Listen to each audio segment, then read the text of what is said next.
Hey Ram Nation, welcome to our first episode of the Ramblin Rams podcast. My name is Anthony. What's up? My name is Ari. And we're also known as Outlaws of CSU and CSU Moses on social media. We're excited to content create for you guys, get this podcast rolling a little bit. We're going to cover CSU sports, CSU football, CSU basketball, go through a little bit of an analysis throughout the season for you guys. But yeah, we're really excited. Yeah, definitely. I'm definitely really excited to get this started up. I'm excited to meet up with some of the fans, get some analysis, get you guys' opinions on certain things. Definitely it's going to be a fun time, I think. Yeah, before we get started, we're going to introduce ourselves a little bit since it's the first episode. I'm a sports journalism major, also sports management, big sports guy. I've grown up a CSU football fan my entire life, as well as CSU basketball. And yeah, go to all the games. It's been fun. It's been a rocky road for sure being a CSU fan. We've gone through the highs, gone through the lows. Definitely. Yeah. Definitely. And so I'm actually a third year junior at CSU right now studying data science. But I've been a big sports nerd and just a big sports fan for the longest time, especially for CSU. Right when I came into college, I was always interested into CSU sports, basketball, football, all the different sports. Yep. The reason we got this podcast actually started is because we talk a lot of ball with each other, and we'll argue about so many different things, and sometimes it can get a little bit heated, but a little bit. I'd say that it's really good content, and we're going to talk college football, college basketball. We're going to mainly talk about CSU sports, but we're going to bounce around a little bit. We'll also talk a little NFL. I'm a Broncos fan. He's a Chiefs fan. I'm a Chiefs fan, bro. Yeah, don't give him too much hate on social media. Yeah, I know. It's like a sin to be a Chiefs fan in college. It is. Just a little bit, yeah, we could tell you about some of the stories about around Old Town and Fort Collins whenever we've gone out. Oh yeah, man. Oh yeah. There's been definitely more than a couple. I'll be honest. Yeah. But yeah, no. Let's get started a little bit. Our first segment, we're gonna talk about the top 5 players for CSU football this coming up season. We went on social media and asked you guys how you guys would rank your top 5 players, and there was some really good answers. Heard a lot of different names, so we're gonna get into it. We're also gonna have some honorable mentions on there. So yeah, you want to get started? Before we rank them, what are some of the players that you have in mind? I don't know. I think definitely my biggest one that's coming to mind, I would think Braden. I think Braden's got to be the biggest one to watch for a little bit. Yeah, BFN's on the top of the list for a lot of people. I think BFN is probably the top of the list. Just the last couple of years, I mean, he does show he shows his little his flashes, his glimpses of like being very good, but he also shows some glimpses of just doing some very questionable things. Yeah, my big thing for BFN, it's talked about all over social media and other podcasts, is he needs to die down the turnovers a little bit. I think Torrey Horton being his number one option, I think there was some tunnel vision there, as well as some Dallin Holker tunnel vision a couple years ago. I agree. I think this year, with a more balanced wide receiver room, we're going to see the ball thrown around a little bit more, and also a upgraded tight end room depth-wise as well. We have 3 guys in that tight end room that can do some damage this year. Rocky Beers. There's another name. I love Rocky Beers. I think a couple of the ones that come to mind for me are the running backs. I like Justin Marshall. Our running back I like Jalen Dupree. I like the new receivers coming in like Kojo. And Jordan Ross is going to have a big breakout year. I think he will definitely be at the top of my list. Any other ones that I think we're missing? I think you pick the ones that I was going to say, honestly, too. Yeah, I think those are the big ones that I'm looking at. I'm excited for this defense, though. This defense, we got a lot of got a new DC. We got a lot of new transfers coming in from big schools. Who's the guy? We got a guy from Kentucky. We got a guy from Oklahoma. Denius Jackson. Yeah. Alton Tarver. Yeah, we got some absolute studs on this defense, and I'm excited to see how this team plays out. I think we're going to be pretty good. Yeah, I think another name to throw out there for the defense is Jahari Rogers. He's a corner transfer from SMU, also started out at Florida. I think there's just a lot of good athletic talent on this defense that we haven't really seen a lot at CSU in the last decade, and it shows up. Like, I've been at a couple practices, I've seen what they look like, and I just think they're a really athletic group.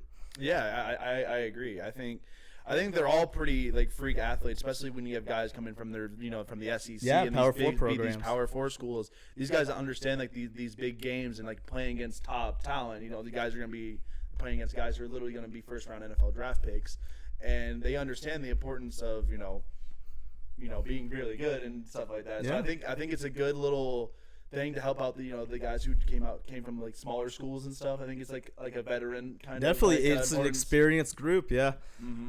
All right, so let's rank them.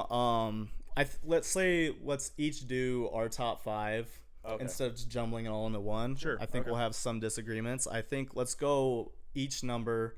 So let's each do our number 1 here. Okay. My number 1 is personally Braden. I think Braden is definitely got to be the one player to watch for, especially with recently with how he's been training and stuff. He went to the Manning Passing Academy. Super excited to see how that training helps him a little bit. I think Braden's going to be the biggest factor on our team, definitely. But yeah, what about you? What do you think your number 1 is? I think my number 1, I'm going to go with Jordan Ross. I think BFN will definitely be on my list. I think I'm going to say Jordan Ross because of the jumps that he'll make in the offseason. I think he's a very motivated player with all of the upside in the world. I just think he's going to get the ball more. I think that he's going to show off flashes early in the season, and as the season drags along, I think he's going to be an all-Mount West level player by the end of the year. I agree. I'm excited to see Amar'e Winfield. I think Amar'e is going to be pretty good too. Amar'e, played at Baylor, or was it Baylor? It was Baylor. Yep. Played at Baylor and didn't really get to play much time, and he didn't really do much either at CSU. I think he showed flashes. He had flashes. I think it was the San Jose State game. Yes, was the game where that he had a really good game. His big long touchdown. He also had a touchdown catch versus UTEP, I believe. Yeah, I think you're right. Yeah, I do remember that. Yeah, I think Armani's gonna honestly. I think Armani might step up this year. I think Armani might actually move into that. I think between Jordan Ross and Armani, I think it's gonna be a wide receiver it'll battle. be close for who will be wide receiver 1 for sure. I think it's gonna be a good battle. Yep, and then let's go to number 2 here. You want to start off number 2? Give me a sec. I'm gonna probably put Braden at number 2. I think that's fair. I think that like you hit it on the nose with the Manning Passing Academy stuff. I just think because of the new scheme this year, and they've openly talked about in press conferences that they are going to open up the offense a little bit more. I hope they do it. Some of that has been smoke and mirrors the last couple of years, but I think that we're going to see more of an air raid passing attack compared to the pro-style offense last year. I think you will see a little bit of both. It'll be balanced, but I think Braden will throw the ball at least 10 more times a game this year. Oh, definitely. I definitely agree. For my number 2... I don't know. I'm excited to see Justin Marshall. Yep. I think Justin Marshall is really going to be a big one. Losing Avery Morrow, and Avery Morrow being like a big power back too. Yep. I'm excited to see how we can switch our offense a little bit because Justin Marshall, he's not the biggest guy in the world, but it'll be interesting. Definitely fast. There will be a running back by committee this year. We got 3 dogs at running back. Oh yeah. With Dupree, Marshall, Lloyd Avant, who's come in from Tulsa. I think it'll be a fun running back group. I think Justin Marshall is by far the most explosive of the 3, and we're going to see more longer touchdown runs from him. I think my number 3 is Justin Marshall. I'm not going to go through the details. I think Ari hit it on the nose. Yeah. Are we at number 4 or number 3? Do you remember? Are you at number 3? I'm at number. Wait, I don't even know. I forgot. Yeah, you're at number 3. I'm at number you're 3. At number okay. 3. Honestly, my number 3 was Justin Ross. I think Jordan Ross. Jordan Ross. Sorry, not Justin Ross. But I think Jordan Ross is my number 3, and you hit on the head like basically what I was gonna say. I just think I think between Armani and Justin Ross is gonna be like definitely a big wide receiver 1 battle, and I'm excited. You are at number 4. You I are am at number 4. Yeah, you said Armani. Oh, you're right. Yep. Okay, my bad. It's our first episode. Yeah, we're dude. going through all of it. It's a Wednesday. it's a random Wednesday. Yeah. For my number 4, there's so many options that we saw on Twitter. I think I'm going to actually cheat a little bit. I'm going to say both the tight ends at number 4. I'm going to say Jackson Warren and Rocky Beers because they'll have about equal production. And I saw a lot of people separate them on Twitter. I'm just going to bundle them together. I really like Jackson Warren's upside. I believe he's 6'8", 230. Oh, yeah, dude, he's a big guy. kid. Reminds you his little Trey McBride build a little bit. I mean, Trey was about the same if size. Trey was so Trey was about 6'5", 240, 6'5", 250, something like that. So Jackson's more the slender. I've heard that we're gonna use him a lot in the red zone, just throwing up little red zone fades up to him. So I'm excited about that. And then Rocky Beers flashed a lot in the spring and was one of the spring MVPs. Right. Yeah, so I'm really excited for those two. Yeah, and I think we talked about this earlier. He transferred from FIU, right? Yep, FIU. Yeah, from the flashes that I do see of Rocky, he looks really good. I'm curious to see how he is as a blocker though too. I think because I don't know. Do we run up an offense with a lot of tight end blockers? Yes, yeah. We will run our 2 tight end sets whenever we want to do single backs. So we'll have either Marshall or Dupree in there, and then we'll have probably both Jackson Warren and Rocky Beers on the other side. So we'll do a little bit of that, a little bit of split. And yeah, I'm excited about that. Maybe a little bit of wing offense. Yeah. I'm curious how he is blocking wise. I know he can definitely catch the I think ball. I think Rocky Beers has a little bit of nasty in him. I think Jackson Warren's probably a little bit less of the blocking tight end in comparison. Yeah. But yeah, I'm really excited for what they do. And I'll say number 5 for before you do. I want to get it off my chest. Jaquez Evans at edge rusher. Oh my gosh, what an animal! Is that who's that? The Kentucky guy? That's Denius Jackson. Denius Jackson, okay. Jaquez Evans is a Baylor transfer, but before that, he was with Tyson Summers, our new defensive coordinator at Western Kentucky. A couple years ago, got first team all conference. I believe it was Conference USA. Whatever conference Western Kentucky. I think it's Conference USA. I think it is Conference USA. Yeah, it's Conference USA. He's an animal. He had over 100 tackles or something like that. Okay. Really productive player. Gotcha. So as long as he's healthy, he's going to be the staple of the defense this year. Yeah. I honestly think since we got Jaquez Jackson. Or Jaquez Evans. Oh, man. You're good. Denius Jackson's the Kentucky player. Denius Jackson is who I'm talking about. Yeah. He's going to be – I think that dude is a stud. That dude, I watched a little of his highlights definitely, and, dude, he's a big boy. He's a massive human being. He has some really interesting high school tape, which is why he went to Kentucky. Oh, yeah, dude. And I'm excited, man. I'm excited that CSU's getting these prospects from bigger schools, too. But, yeah, we'll hit off on some of the honorable mentions, too. I think Denius Jackson's a really good pick. Some of the names that were thrown out there as well. Kojo Antwi from Ohio State. Solid wide receiver. Hopefully he's healthy. If Kojo could stay healthy, Kojo could be an absolute playmaker. Tommy Maher, the fan favorite. I love Tommy Maher. Oh man, I love the walk-ons. He's honestly he'll break out. He'll break out for sure. I think we got 4 wide receivers this year that can do some damage statistically. I agree. I like Aiden Hector. That's a good one. Would be a good one too. I think that him being in his 3rd year in the program, is it 3rd or 4th? It might be 4th. He was here with us. I think he's a redshirt senior, yeah, or junior. Because I remember we. No, he's a grad. He was the guy that was the grad. Oh yeah. Because he came in in 2019 and then the COVID year. Okay, gotcha. Yeah, so started out Washington State. We've seen him 4 years in the program now. Yeah, really excited for him. I think we have a really good defensive back room this year. Yeah. I'm just curious how we're gonna pick because we lost Blackburn, we lost Jack Howell. So losing Jack Howell is big. I'll right now I'll shine a little bit of light on our safety replacements. We got Jake Jermalovich. Hopefully I'm not butchering that a little bit. He's a Holy Cross transfer at safety. I believe it was on 3 Sports at 247 had him ranked as one of the top 30 players in the transfer portal, and nobody was picking him up. And I'm very happy that Jay went and got him in the portal. Him and Tyson Summers had to do a little bit of recruiting for him. Definitely. And then our other safety that'll be a replacement for Jack Howell is redshirt freshman AJ Nolan, a.k.a. Air Noland. He has above a 40-inch vertical, and he has 4.4 speed. Holy. Bro, he's a freak of an athlete. Vertical? Yep. He's also a former basketball player at Tualatin High School in Oregon. Played with Jaden Stepp. Did he really? Yes. Wow. Yep. Wow, that's crazy. Yeah, he's a freak of an athlete. So I'm excited about the safeties.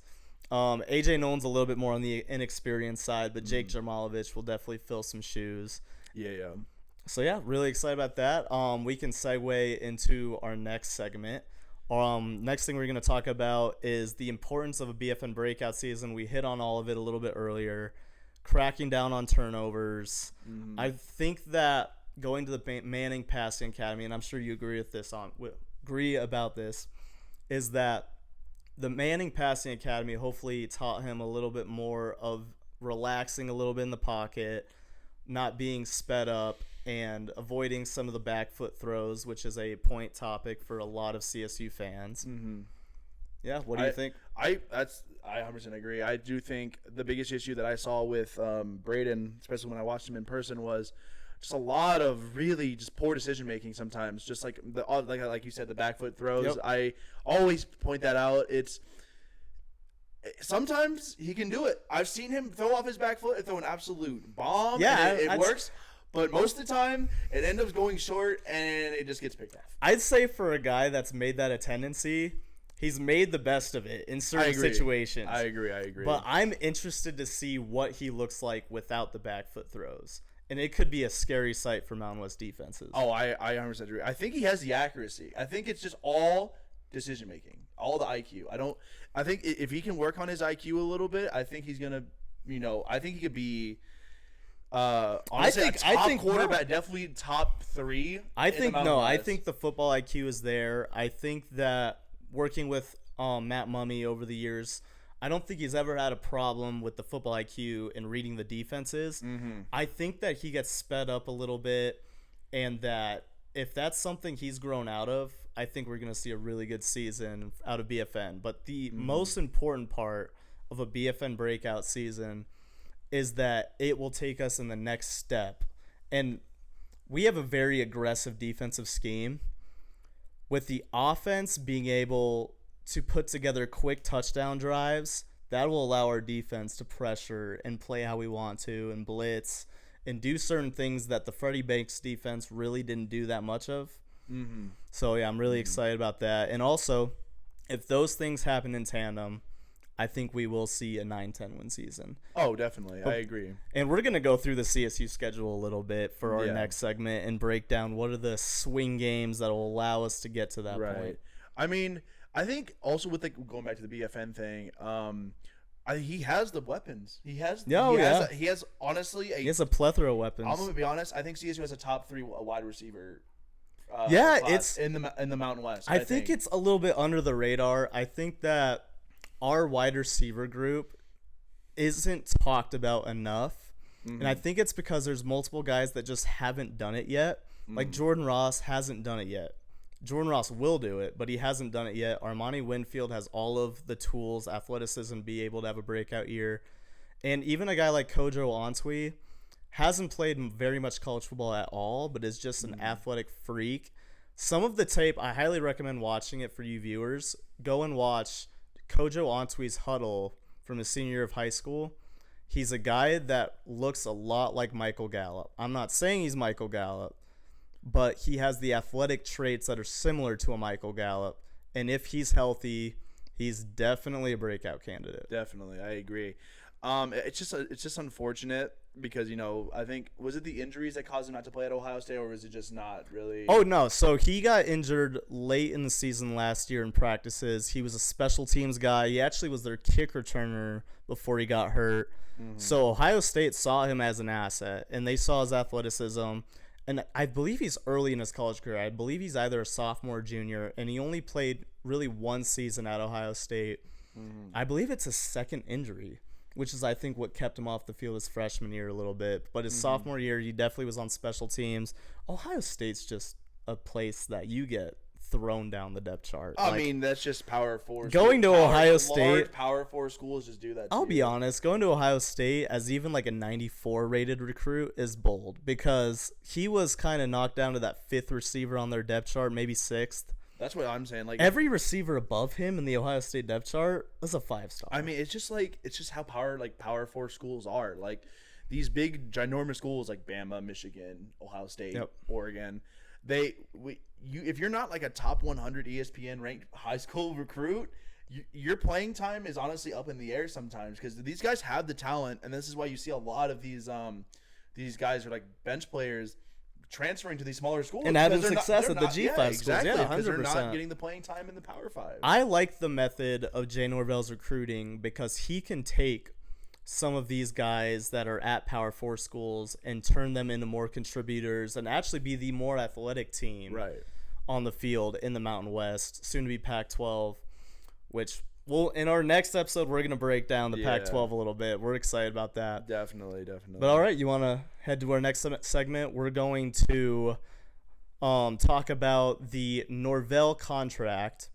And in recent developments at Mountain West Media Days, Jay Norvell talked about his contract and how it's coming up.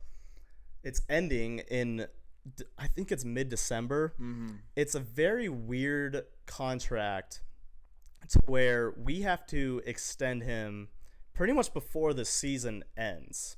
So it's paramount that he has the success so that we want to extend him, or else we really don't have any buyout. So we can't get paid if someone else wants to poach him. So let's say we get to late in the season and we're at, let's say, 6 or 7 wins by week 9. That is already really close to when his contract ends, to where if it gets past December 2nd, we can't extend him at all. Yeah. He's practically a free agent of a coach. Yeah. So the debate here is that would you extend Jay Norvell if we're in that middle ground? So let's say we're at a 4-3 record, a 5-3 record, where I guess it depends on who are the teams he's beat.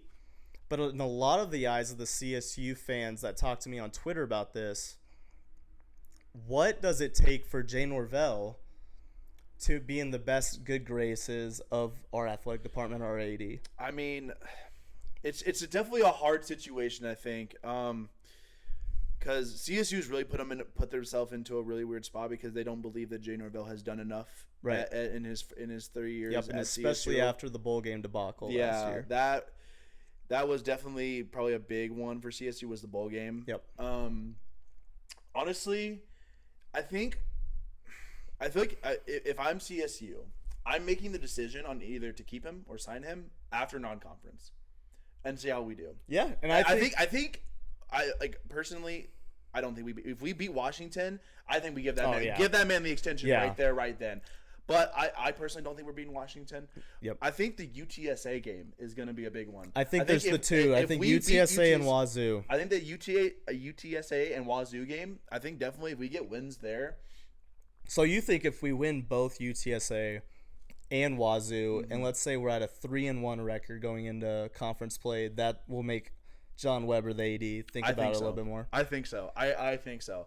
Because I think we were talking about this earlier. You said UTSA is projected to go 10-2 in the conference, because we're conference.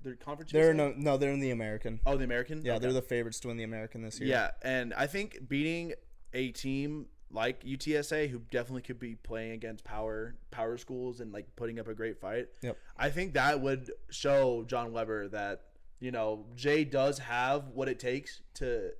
It would show growth. Yeah, I think my counterpoint to that is that we've had way too many CSU seasons where we've started the year 3-1, and then we've just laid an egg in conference season. I do feel like, though, I'm gonna counter argue that.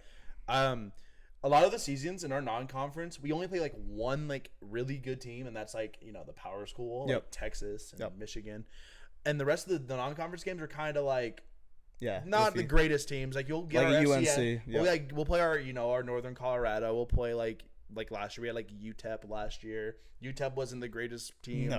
No, definitely not. But like I just don't think that Jay has played against teams in the non-conference that are strong enough to really be like, okay, he deserves a contract extension. You know what I mean? Yeah. No, I agree. I think that we're in a position that, unfortunately, we put ourselves in a weird position, but I think Jay's contract is just such a weird one, and because of the bowl game, it's screwed up a lot of things. And I believe that what needs to be done, and this is because I really like Jay Norvell, I think that we need to get it done halfway through the season, or else maybe it does become a distraction. I think in a press conference, he said that it's not going to be a distraction. The players are going to play their hearts out no matter what. I just hope it doesn't become a distraction if we get to a point where we're at like a 3-3 record or 4-2 record, and people are saying, "Why aren't we taking that next step?" I think everyone has been saying this: the floor for what our CSU football expectations as fans is an 8-4 season or a 9-3 season as a floor, which is already a really high floor of expectations. I mean, I don't blame the fans, though. We've been here almost – this is the 4th year with Jay Norvell. It's our first time seeing success in a while. Yeah, I know. The first 2 years were terrible. Like, they were not – or first year was terrible. First year was I really think bad. 2023 wasn't too bad. 2023 was a couple was swing okay. games away from going 7-5. The first year we'll give him the – I think we'll give him the break because we were just still trying to find ourselves. And he did not have really any – players to work with because of the portal. I believe someone said we were down to 55 scholarship players after week 4. Going into the Nevada game in 2022, we were at 55 scholarship players. That's ridiculous. It's not where you want to be. No, definitely not. So that shows a testament to Jay Norvell's recruiting to be able to turn that around. I will say, I think every year that Jay has been coach, it's like the same thing when he was at Nevada. His first year in Nevada was horrible. I've been trying to convince people that for a couple years now. Like at the first year in Nevada, terrible. Team sucked. Then over the years, it was just straight improvement. Yes, it's always constant improving. Growth. That's what CSU is on right now. But which is why we're expecting 9 wins out of this season. Yeah, exactly. And I'm in that. And I think I think we have the talent. I think we have the team that can definitely win 9 games. I think it all comes down to how these coaches, coach these players and right. And I like our coaching staff. I think they do a good job. Coaching staff. Yeah, I agree. Yep, very excited about the new defensive staff as well. We're gonna segue now into our next segment. Kind of a perfect segue here as we're talking about swing games. We're gonna go and take a deep dive into the key swing games for the CSU schedule. Yes, sir. We're gonna pull that up here for you guys. I think the one that we can start with here, we're going to go from the start of the season to the end of the season. Yeah. The first one we're going to start with is UTSA. I think it'll be a really good crowd, incredible weather. I love the September games. I think it'll be a great football atmosphere. Oh, yeah, I think so too. And like we talked about earlier, UTSA might be favored in the game. Like they have very high preseason expectations, but it's a game that CSU needs to win to, one, create momentum, but to also establish kind of that mindset as a team that, we're here, we're ready to take that next step, and we're ready to contend for a Mountain West championship. I agree. I think the UTSA game is going to be a big thing. Oops, sorry about that. I think we're having a little bit of we've been having technical difficulties. We'll get that. Been having some technical difficulties all day. That's unfortunate. There we go. And all right, sorry about that, guys. But yeah, actually, I'm just gonna segue back to us real quick. Yeah, I do think the UTSA game is gonna definitely be I think that is our biggest game. The Washington game, Washington game is giving me expectations of like how the Texas game is, because I know a lot of us fans like last year were like, we might have a chance. We didn't really have a chance, but I mean, I think if we put up a good showing against Washington, I think that is going to give our players ginormous confidence. I think it's a key game. Mm-hmm. I don't think Washington's necessarily a swing game because you can lose it and feel comfortable about it. I don't think it is a swing game, but I'm saying I think it's just one you're very excited about. I am very excited about it. I just do think though that I think we still need to play well. I think if we play well in that game and surprise everyone, I think that's going to give a lot of people the shock factor, like, oh my God, and these We're players back. Even if we lose, hey, I think what's our spread, 19.5? I think it's 19.5. Yeah. If we lose by 10 or 7, oh yeah, I'd be super excited. I'll be happy. Hey, we lost, but dude, we're playing against Washington, who is literally in the Big Ten, and they have a good roster. They do have a very good roster. I believe I saw someone made a preseason power rankings of the Big Ten, and they put Washington at 6th or 7th. They have some good expectations this year. I believe they're over under I might be wrong on this. It was about 6.5 or 7.5. So they're expected to be a good team in the Big Ten this year. Yeah, Washington is going to be a pretty solid team. It should be interesting, though. If CSU could put in a good fight, I think that's going to set the tone. And I think that like we were talking about like with the Norvell contract debate, I think that right there, that first game, if we set the tone and have a good showing against a really good school, I think that's gonna give CSU a little bit more motivation to be like, okay. I'm hoping it lights a fire under John Weber's ass. That's what I'm saying, dude. That's what I'm saying. It should, But yeah, besides that game, I think you're completely right. The UTSA game at home is going to Wazoo. be. Oh, and Wazoo Yep. too. Both of those games are going to be large. Those are really, really important games too.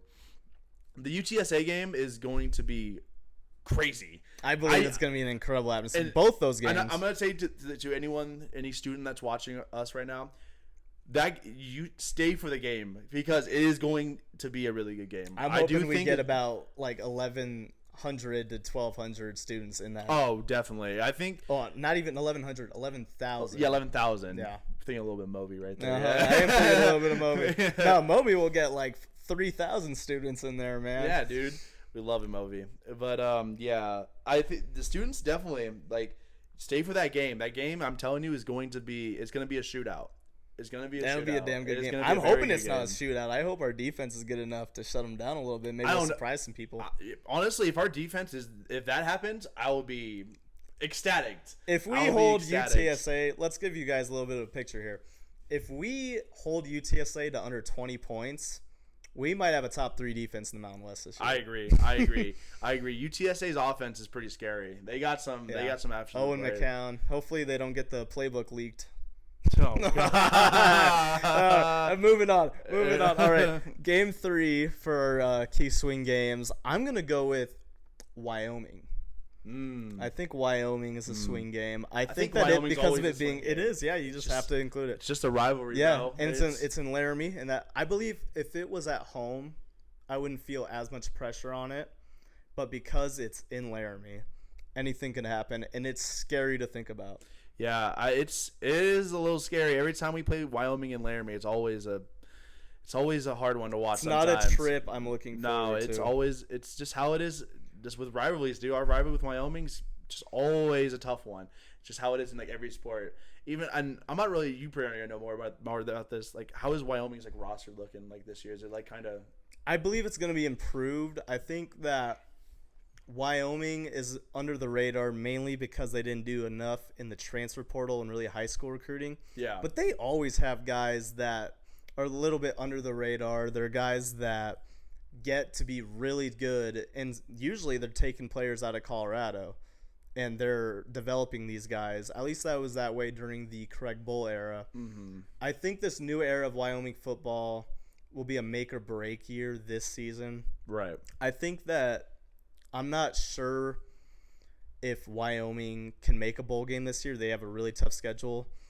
I think I see them more in that anywhere from 3-9 to 6-6 range. If they were, I think their swing game out of everything is us, and I think that if they beat us, maybe beat New Mexico and Air Force, I think they make it to 6-6. But I think that we might be in the way of them making a bowl game. Just a little bit. And I think that also, like, sorry to go back to this, but the contract debate, I don't think if Norvell wins the boot, just to go to Laramie and lose it again, I think that also is going to hurt. That's going to make losing it really that hard. game might get him fired that week.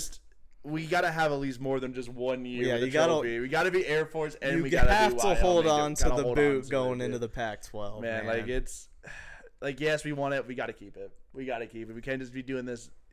I get to play with the boot. No, I get to play with the boot. It's a game of tug of war. Seriously. The game I'm most excited about the entire season is UNLV. Yeah, we were talking about this too before this podcast. I think my two most favorite home game matchups this year are UTSA and UNLV is going to be really good. I really good. You know, I wish CSU made that the homecoming game. because it's in Yeah. October. Why too. is Hawaii the homecoming That's game? what I'm saying. Maybe it's because we want to ensure a win. And I'm not Yeah. saying Hawaii's no pushover, guys. Yeah. Let me get that straight. Hawaii will be a bowl game team this year. They're going to be good. But I do think that avoiding UNLV for homecoming was probably a smart decision when it comes to they might come in here. And if we're not on our A game, they could throttle us. They're that good. They have multiple top level power forward transfers. And I'm talking SEC guys. I'm talking Big Ten guys. I think on paper UNLV has the best roster in the Mountain West, but I'm interested to see if they do lose a couple of their swing games, like us at Fresno. They have a couple really tough non-con games that if they drop early, they could be in a little bit of trouble, but they're a popular pick for G5 schools to make the playoff for good reason. Dan Mullen coming in to be their head coach. Yeah. He's brought in a plethora of talent. I agree. Yeah, UNLV's scary. Their defense, dude, is legit. Yeah. That defense is very legit. Very dude. athletic. And if anything, that their defense last year is basically the same, if not better. Yeah. And that's a scary team. And I think if we can come into that game and win, I think the sky's the limit, bro. They got a running back transfer. I believe his name's Jaden Thomas. He's the preseason or like the co-preseason Mountain West Player of the Year. Like, he's that good. I can't remember where he transferred in from, but I've been seeing his name everywhere. Even on the Phil Steele magazine, he was preseason first team All Mountain West. So he legitimately might be the best running back in the Mountain West. That's a little scary. I mean, yeah, that game, dude, it's definitely gonna be a tough one. I think that's gonna be our sellout. That game is gonna be. Oh yeah, packed. that'll be sold out. That game needs to be no matter packed. what. Like literally, I think if by the time October rolls around, if there's a lot of hope in the fans, that game is gonna be just as sold out as the CU game was. I believe it's a night game too, so I believe it's going to be a crazy atmosphere. We might get the drone show that game. We should get the drone. We should get the drone show that game, dude. The Wyoming game with the drone show. That was so sick. cool. It was sick. Yep, that was a great night. Yeah. I think that probably is our biggest game this season. I agree. I think it has the most stakes. I think if you win that game, that puts you in the conversation, or at least puts you in a area to where you're competing for a Mountain West championship in the final few weeks of the season. I think that the final swing game, and it is the swing game of the season, is Air Force. Oh, Air Force. And the reason is it's the final game of the year. You're more than likely going to be playing for a spot in the Mountain West Championship that week if you beat UNLV. And all the stakes on the line. People will have a little negative nostalgia and hauntings of the 2014 game versus Air Force in the final week of the season. Yep. Some of you guys know what I'm talking about. A lot of the newer CSU fans have no clue about this, but in 2014, CSU was 10-1. We had Rashard Hollywood Higgins, Garrett Grayson, D. Hart, a really good defense. We were also ranked 21st in the country going into the game. And Air Force took us down about, I believe it was 27-24, something like that. CSU had control of the game for most of the game, and then the fourth quarter, Air Force just dominated. And we're hoping to get a little bit of payback there, but I think a lot of people will be scared of that happening again this season if it comes to that. A little bit, definitely. Yeah, that game is a little scary. You know, it's just with rivalry games in general, dude. Yep. It's just you just never know. Air Force is a rival? I don't know. I mean, they are. Yeah, no, they are. Definitely are rival, bro. The fact that they just whooped our ass for years on end, I don't think they see us as a rival. No, they don't. They really don't. It's kind of sad. I'm not gonna lie. Yeah, it is. But it's just not as heated as it used to be. It's just Air Force doesn't really get the media attention and the traction like they used to. I think it goes for both of our programs. It's just small schools. When both teams were very good in the late 90s and early 2000s, there was a lot of media magnitude on the rivalry. And it's just kind of faded away over the years. Yeah. One thing, this is just kind of off topic, but one thing, especially when I'm just going through like Twitter and stuff, Well, I want to see like the old like ESPN highlights of like CSU. Yeah, they have like the CSU what was Air the one Force with games. was it Virginia that we played? Oh, Yeah. 2002. 2002 we played Yep. Virginia. The Cecil Sapp had, Cecil I Sapp, and believe, then we had the 192 rushing yards, something like that. Was it the one we had the scoop and score too? No, so that is a different game. But yeah, the 1994 Arizona game, which is the biggest win in CSU history. Mm-hmm. Sean Moran had I believe it was like a 90-yard scoop and score to give us like first kickoff in the second half. Dude, he literally dude fumbles the ball, scoop and score, and we score. And then we went up like might be a different game then. Maybe I'm thinking of a different game. You might be. Yeah, we might have to look at this after the game. I'm curious. Honestly, if you or guys, after the podcast, I mean, Ram fans, if you guys know, just let us know. Let us know, honestly. Yeah, because when I heard scoop and score, the first thing I thought about was the Sean Moran play, which I highly recommend you watch as well. That is one of the best plays in CSU history. Right.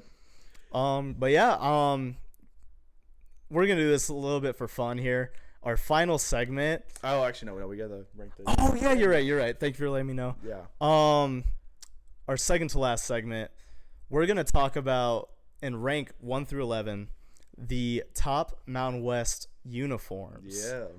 And this will be an interesting ranking. I think there's some that stand out more than others. We're actually going to start with 11 and go up to 1. Okay. For this one. I'm going to have to pull up a photo because I'm not 100% like definitely. I'm a little bit of a casual when it comes to these. We're going to alternate. So like if you want to do 11 9 7, I can do 10 8 6.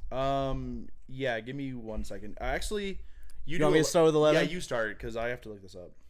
I'm going to go with San Diego State at 11. I think they have the ugliest uniforms in the conference. I remember they're pretty ugly. They are very ugly, and they have one uniform combination. Yeah, they don't have any alternates, do they? No, not a single alternate. Do they not have like uniform. an all black? Or do they have an all black? They have an all black, but they don't have black helmets. What helmet do they use? They just wear the same red helmet all the time.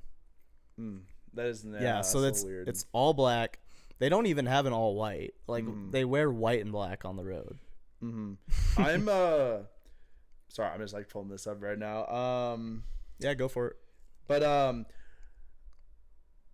trying to think who else really ugly? Oh man, and this is not even like being biased about hating Wyoming. God, their uniforms are so ugly. I would have said them at number 10 for sure. It's just it has nothing to do with like I hate Wyoming, but it's just why. I'll give it, dude. They're traditional, but they're kind of screwed over that their combination is yellow and brown. Yeah. And they've just kind of been less creative over the years. Like I believe moving from Nike to Adidas has not helped them very much. No, it's a bad combo. It is not a good combo. I don't really like it personally. I think 9. For a while, Nevada had really nice uniforms. I don't think they do anymore. Yeah, I agree. I mean, I don't know their alternates. I think their alternates are ugly. Like they used to have really nice alternate uniforms when they were in Nike school as well. It seems a common theme is going from Nike to Adidas has screwed over some of these schools. A little bit. Yeah. I don't know. Adidas just man, some of the jerseys, bro, are just ugly. They're not good. I personally think that the best like uniform like makers are Jordan. Yep. Under Armour.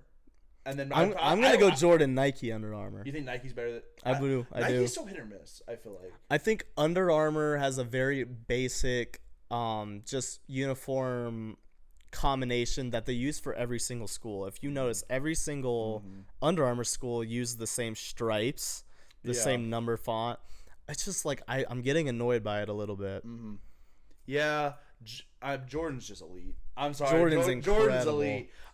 Would you believe me if I told you that San Diego State wears Jordan uniforms though? Oh my gosh, because of basketball, dude. It's sad. Their basketball jerseys are fire. Like I think San Diego State's basketball jerseys are really cool. I'm biased because I'm a bit of a Florida fan. I think Florida has some of the best uniforms in college football, and they're Jordan school, and it's so nice. Michigan and Florida, Florida, 2, Oklahoma. Oh man, yeah, definitely. That's Jordan. good stuff. Jordan knows their shit. I'm gonna be honest. Yeah, they do. I believe we're at number 8, right? We're at number 8. Low key at number 8. I'm gonna go Fresno State. Fresno State's uniforms, like they're not horrible, but they're very basic. Very basic. I'm just like, I'm always very nostalgic with the Fresno State uniforms, just because I like their combination of I like their all blacks. I like their navy blues. So when they wear their navy blue jerseys with white pants and white helmets, I think it's one of the best uniforms. I agree. But I think that if you're just looking at the base Fresno State uniforms, I can see how you'd put them at number 8. Yeah. It was either between Fresno State or Utah State, because Utah State's uniforms I think I would have put Utah State at 8, and I am gonna put Utah State at 7. You put Utah State at 7? Yep. Okay. Yeah, Utah State's jerseys just like the same, kind of bland. Not really much going on there. Just kind of yeah. I agree. And they haven't really changed their stuff in a while. Not really. They have one really cool alternate uniform that they only wear once a year, and it's their all whites, and they have the state like carved out on the side of their helmets. Oh, I've seen those. They're very cool. Those ones are pretty cool. I do like those ones. Their ugliest one is when they look like the cows. Have you seen their agriculture ones? With the prints, bro? Yeah, I'm so not a big ugly. fan of that. Those are disgusting. I think the first time I ever saw those, we were playing them in Utah. Yes. And they were wearing that, and I was like, yep, they wore them against us in 2023. What the hell is this? Like, this is so weird. This is not good looking. But yeah, are you on number 6? Number 6, I'm gonna go with Hawaii. Yeah, I agree. I think Hawaii's number 6. They used to have a top 3 uniforms in the conference, but I think that their uniform base is just a little bit more bland now, and that's like we've talked about. I think that some of like Nike, Under Armour, Adidas, they've just gotten really bland and less creative with their uniform combinations. I do like the helmet though, with the their helmets are very cool. I like their helmets. Their helmets are very unique and very cool. And I think their numbers are cool, but like, why aren't there anything on like the sides of the jersey or their pants or anything like that? I agree. I'm honestly kind of a big fan of their blacks. Their black jerseys. Cool. The all black looks fine. The all black looks pretty fire. I'm not gonna lie. Their green and white looks ugly as all crap. Oh yeah, I agree. Alrighty, we're on number 5. 5. Okay. Number 5. Curious. This is a hard one. I think I'm stuck between a couple different schools here. Yeah, I'll be honest. Actually, I'm gonna go UNLV. I think UNLV is definitely. I'm gonna combat that. Actually, I'm gonna say New Mexico. I would have put New Mexico higher. Really, dude? New Mexico is kind of tough. See, bro. I would have put UNLV top 3. Top 3? Yeah. Really? Oh my God, they have the most beautiful all red uniforms. Yeah, I mean the red chrome helmets. I do like the chrome. But New Mexico does have a nice all red look too. Yeah, I think New Mexico has a better uniform than UNLV. And they have those teal blue uniforms. Yeah, those are pretty dope. I don't know. I think New Mexico's just a little bit better. You know, the same kind of colorways and stuff. I think New Mexico's not number 4. All right, so we're gonna put UNLV at 5. Then we're gonna put New Mexico at 4. Number 3, I'm gonna say Air Force. Oh wait, no, CSU. No. So we're forgetting about CSU. I'm actually gonna say CSU at 4. Okay. And it's biased. Are we just doing like home away, no alternates? I'm putting everything into. Oh, so you're mixing them all together. Yeah, exactly. Okay. I will say, if we're just talking alternates, the orange owl is number 1, and I don't get honestly. Orange if we're gonna combine UNLV's alternates and New Mexico's alternates with ours, I think we're way ahead. I agree. But I think since we're putting all of it together, I'm gonna have to put us. See, I would have put us below UNLV and New Mexico. No, I'd put us above New Mexico. So we could reorder our top 5s how each of us would do it now that we've gone to the top 5. I was gonna say, yeah. Okay. Just go all the way in. Just do 5 through 1 for you, and then I'll do 5 through 1 for me. Yeah. At number 5, I'll probably keep UNLV at number 5, and then go New Mexico. I think I'd keep mine the same, 5 and 4 for UNLV and New Mexico.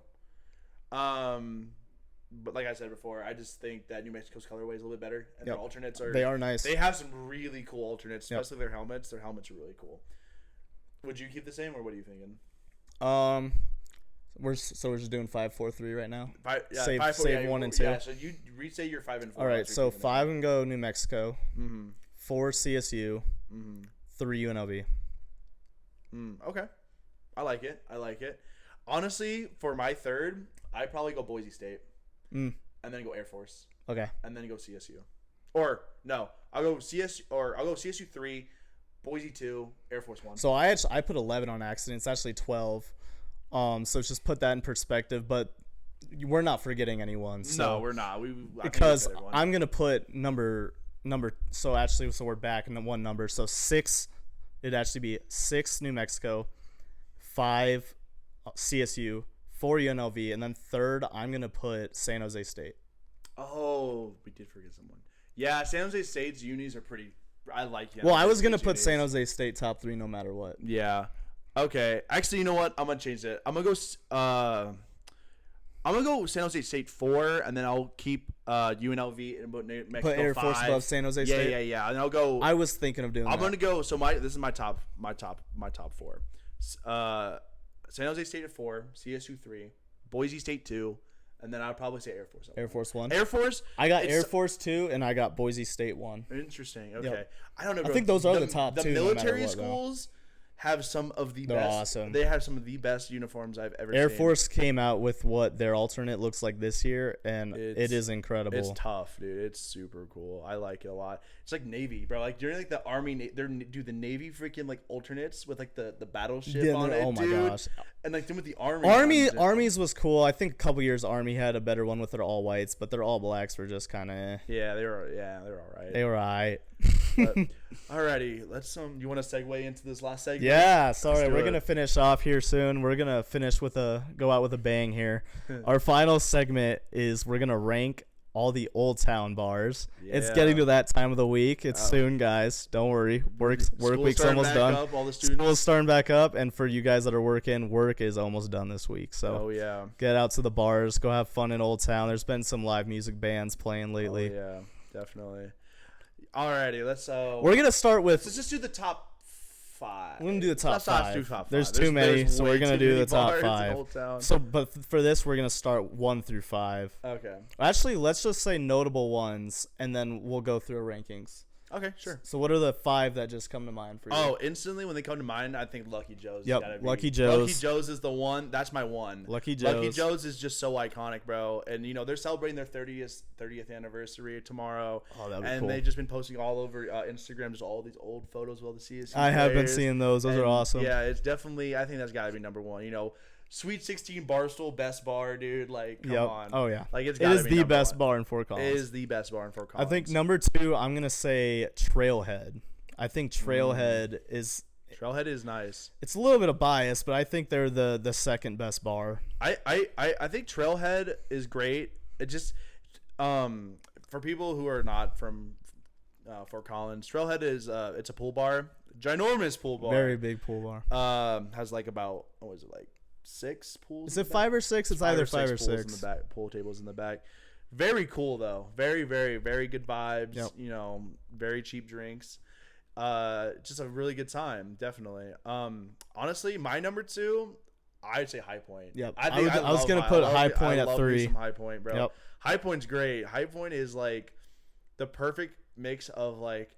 It has indoor and an outdoor. Yeah, the outdoor is really cool. Oh yeah, and I'm a big darts player, so I love playing darts. Yeah, you got the lantern lighting, you got like the back deck, and then you have the couple of the dart boards, and we play darts all the time. Yeah. So if you ever want to catch us at High Point, we'll probably be there. Yeah, especially during the weekends, Ramband nights on Thursdays. Yep. If you guys want to catch us there, we'll probably be at High Point at some point.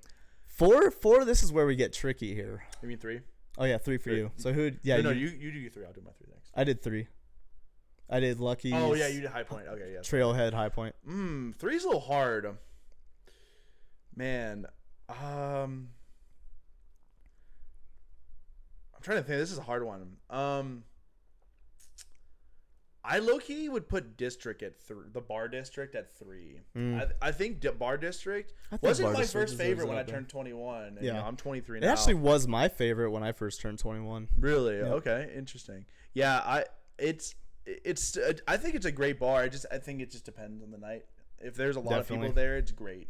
But if it's dead, it's kind of meh. And there's not really much to do besides dance. And I just think they have a really weird layout. Like they need to have more bartenders in there. When there's like 50 people like trying to get a drink at the same time. Definitely. You cannot have only 2 bartenders. I agree. I 100% agree. And they got their bar backs running around, but they're always understaffed with their bar backs too, so they're Actually, not really I think making up like any most of the time. bars in Fort Collins. Oh my But, gosh, like, yeah. Lucky Joe's a mess. It feels like they're so. I think a lot of people are gonna dislike me for this. And actually, I'm gonna put Bar District 4 just to get that out of the way. I think 5 for me would be. I hate saying this. I think that. There's 2. I'm gonna say Yeti, but that's out of personal preference. Honestly, that's out of personal preference. I'm fine with that. I honestly was gonna put. A Yeti lot of at people 5. don't like Yeti. I think Yeti's great. I think the reason why Yeti would be higher if it didn't die after like an hour and a half. Yeah, if everyone just didn't left. leave at 11 that's o'clock. The district though, after like because everyone stays at district until like 11, Yep. and then they go to like Yeti and stuff like that. Want to do a bottom 2? Oh, I already know my bottom two, dog. I already know what my bottom. Bondi. Bondi's the worst. I absolutely cannot stand that bar, dude. That bar. And Rec just, Room. Actually, I mean. I don't like the vibes in Rec Room. I don't like the vibes. Never in Rec have. Room. I don't like the vibes. They never in have. Rec Room. They have a and couple Bondi. good DJs that Like go in there. If you're going to Bondi, you don't even remember going to Bondi. You like have to know people when you go into Rec Room. Yeah. Bondi, everything's just blurry. You know? Yeah, when you go to Bondi, you forget the next day that you went to Bondi. You might not even remember being there. Yeah, dude, Bondi is just a drunk, just like zombie wandering around like, oh, let's go to Bondi. It's just the biggest issue is like it's not with the bartenders or anything like that. It's not with the music. It's just so It's small. the place itself. Yeah, it's just the dance floor too small, dude. It's like a mosh pit everywhere. Like you gotta walk. You can't even walk. It's so crowded. Gosh. It needs to be bigger. The dance floor needs to be expanded a little bit. I'm getting PTSD just talking about it already. Yeah, Man. Man, bro, definitely some crazy. Top 5 worst places in the U.S. Oh my gosh. Yeah, no, Bondi definitely needs to expand their building a little bit, or just add some extra things. It's just crazy. Oh, and yeah. a lot of the CSU students would probably agree with us. But yeah, we got to get out of here. Thank you guys for tuning in. You can catch us on, and we're going to post it on Twitter first. We're going to figure out what platforms we can put this on. We should be able to get it out on both YouTube, Spotify. But yeah, we're excited to make more podcasts for you guys, and our next episode will be out next Wednesday. Thank you guys. Yeah, see you guys. Have a good one. Take care.